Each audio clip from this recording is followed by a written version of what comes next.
আজকে হচ্ছে ব্যাঙ্গালোরের প্রথম দিন আর প্রথম সকালের ভিউটা তোমাদের সাথে শেয়ার করছি। এটা আমাদের হোটেল থেকে আমাদের ঘরের জানলা থেকে এটা হচ্ছে দেখা যায় ভিউটা। আর তার সাথে সাথে দেখো কত হেয়ার লস হচ্ছে, আমার জানি না কেন এত হেয়ার ফল হচ্ছে। আর তার সাথে সাথে আমি এখানে নো মেকআপ লুক করে নিয়েছি, কারণ আমি আমার চোখে অ্যালার্জির কারণে, তোমরা সবাই জানো চোখে অ্যালার্জি হচ্ছে। তো ভাবলাম যে এখানে এসেছি যখন একটু ডাক্তার দেখিয়ে নেবো, যদি মেকআপ না করতে দেয় ওই জন্য একটুখানি মেকআপ করে নিচ্ছে একটু ভালো করে।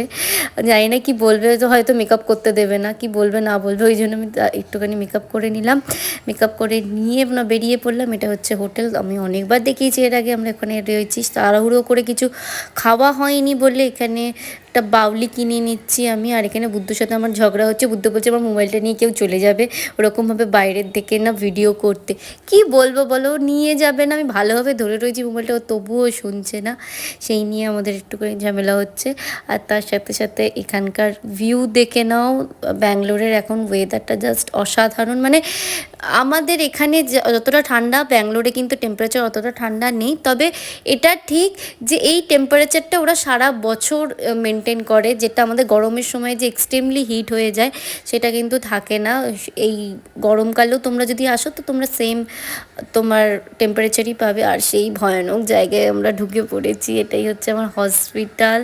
ফাইনালি এসে গেছি। তাড়াতাড়ি ডাক্তারের সাথে কথা বলে এবার বাড়ি চলে যাব। আর এখানে বাড়ি চলেও এসেছি দেখতে পাচ্ছ। কিন্তু আনফর্চুনেটলি যেটা ভেবেছিলাম সেটা হয়নি বলতে একটা ছোট্ট একটুখানি কনফিউশন আছে, কারণ ডাক্তার বললো যে একটু প্রবলেম হচ্ছে, যার জন্য আমাদের আবার একটু অপারেশন করতে হবে, যেটার জন্য একদমই প্রিপেয়ার ছিলাম না সত্যি কথা বলতে, যে আবার অপারেশনের জন্য।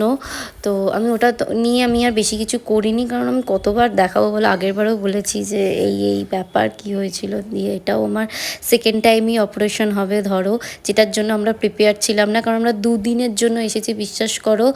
আর দুদিনের জন্য এসে যদি এরকম একটা কথা শুনতে পাই তো সত্যি খুব আনফর্চুনেটলি শক হয়ে যাওয়ার মতোই।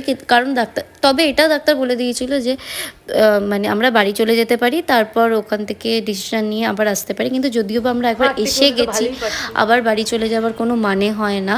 তো ওই জন্যই আমরা ডিসাইড করেছি, এসে গেছি যখন এখানে একেবারে অপারেশন করে নিয়েই তারপর যাব। আমার আবার একটা নি সার্জারি হবে।